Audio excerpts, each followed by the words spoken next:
Hello again, everyone. Edwin Learnard back once again. In this YouTube astrological segment, I'm going to be talking about Eros in Aquarius in a natal chart. Now, Eros in astrology can be connected with the kind of person astrologically we may have a very powerful, perhaps even nearly unconquerable sexual attraction to.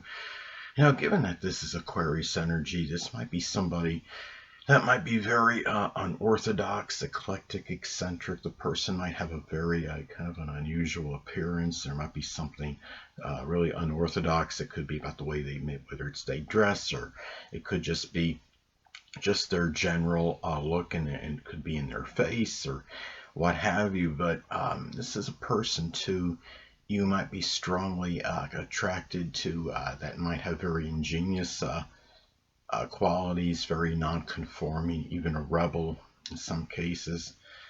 A person, I mean, Aquarius is often very tall, and it doesn't necessarily mean you'll connect with an Aquarius sun, moon, or ascendant, but somebody that might embody those traits. It could be somebody that just has a very tall or tall appearance, or even just a very long visage.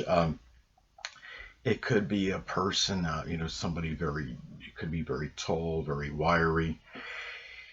And also, the qualities you may be looking for might be one that's very unpredictable. And you might have this very near unconquerable sexual attraction to, even if you're not necessarily compatible on other levels. Now, again, it may be an Aquarius sun, moon, or ascendant person, or it might simply be somebody that simply embodies Aquarius characteristics. If it is the ascendant, this would reaffirm and more reinforce a very strong physical connection to the person.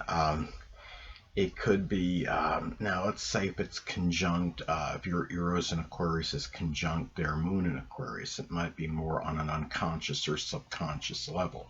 If this is the sun, now let's say you have Eros in Aquarius and it conjuncts the other person's natal sun, it could just simply be the basic character or basic demeanor of the person is where you feel this very powerful, very near unconquerable sexual attraction to, but it could be physical to some degree, because the sun can be connected with the physical body, though it is not as dominant as opposed to the ascendant as far as the appearance may go. So anyway, now, also, too, when you look at the eras in astrology, it can be a little extremist, because what it is, it can indicate that kind of person that you may have a very powerful sexual attraction to, that may be uninhibited, but it could also be the qualities that might really turn you off, or you might feel rebuffed by, or just flat out repudiate or reject. Given that this is and a lot of this I think could be predicated and dependent on aspects and your other influences in your astrological chart. Now, you may be somebody that might be strongly turned off or rebuffed by very erratic or sporadic qualities. It could be ones that are very unpredictable. I mean, let's say that you have a Taurus sun, moon, or ascendant, and Taurus energy is more monotonous, a little lack of better words, and a little bit more stable and more predictable. And it might be the Taurus energy is generally not going to be compatible with Aquarius energy for that reason. It doesn't mean you won't necessarily have this really uninhibited, very intense, powerful sexual attraction to this person, but it could be at the same time you might be turned off or rebuffed by this energy to some degree if you have, like, say, a Taurus sun, moon, or ascendant, especially if it squares this energy. As far as the other, say the other person's, say the other person has an Aquarius sun, moon, or ascendant. So anyway, and it squares that energy. But also too, you might be strongly rebuffed and turned off by bizarre or weird or even idiosyncratic qualities. It could be somebody that, if somebody's very emotionally detached, that could be somebody that you might just flat out repudiate or reject. A person that's overly about independence and freedom oriented.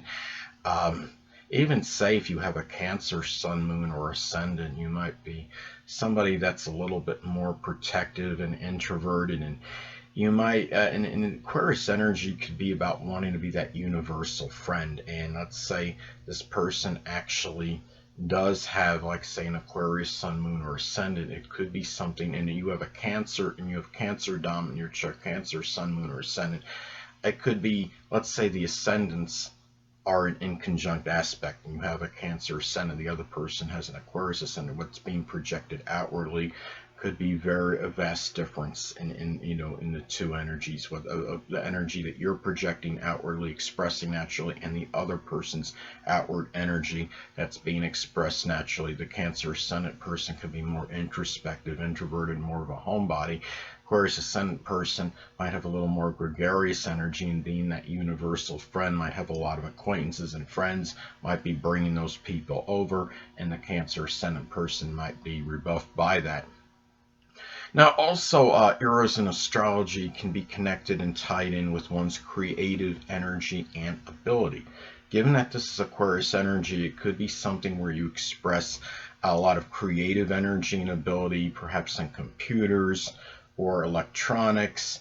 It could be being somewhat flippant, but I'm not saying this is impossible necessarily. Like, as an example, I mean, it could be somebody that is into remote control objects and disguises one as a drone to mess with one of their friends. I mean, let's say you have this in the 12th house. The 12th house is illusion, as an example, or have one of those. I think like Howard Stern had one time. I don't know if he still has it. Had like a trick, like a scale that was like built into the ground, and people would inadvertently weigh themselves on it. Just things like that, expressing creativity with computers or electronics, even astronomy, and things that are environmental. And also, astrology can be included in this as well. And Aquarius is also associated with meteorology, the weather. So it could be somebody that finds a creative way to display current temperatures or what have you. I mean, those can be some examples. And also, it could be done through even electric wiring and doing some creativity in connection with that, maybe. Anyway. And they might share, it could be a person that simply shares their creative energy on social media and through social networking.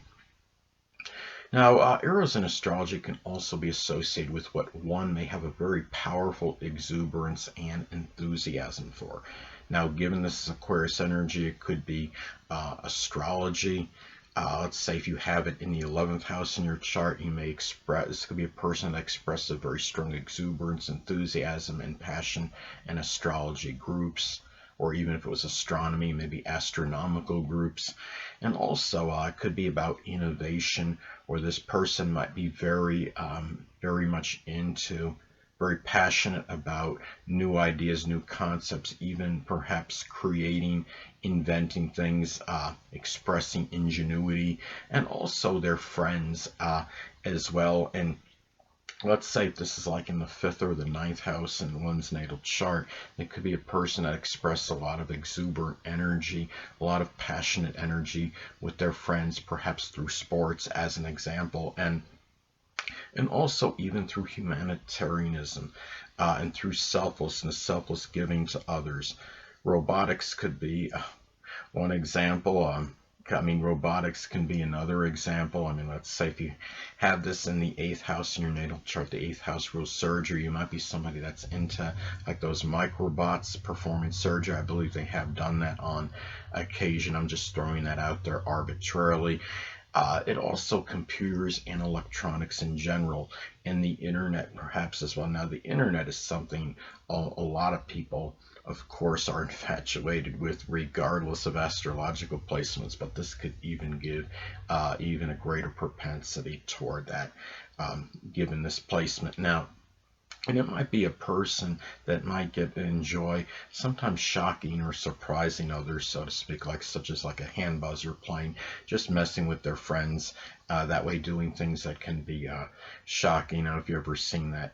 like on television, you'll see those, those cars that will be, bouncing up and down, and you're wondering how the heck, that's going on. Things like that. People that have this placement might get a little bit of a kick out of shocking and surprising others. But anyway. Now, another thing too, I just want to give one example as far as an aspect goes. Let's say this makes an adverse aspect to your natal Uranus in your chart. This could be something where the things that you have this strong exuberance and enthusiasm for, and even and things that you express creatively, may conflict, perhaps with your friends. Activities with your friends in some cases, or there might even be disruptions that might conflict with this energy as well. So those are some ways that this could manifest and pan out. So anyway, people, that'll conclude this YouTube astrological segment. Until next time, people, Edwin Learnard saying stay well.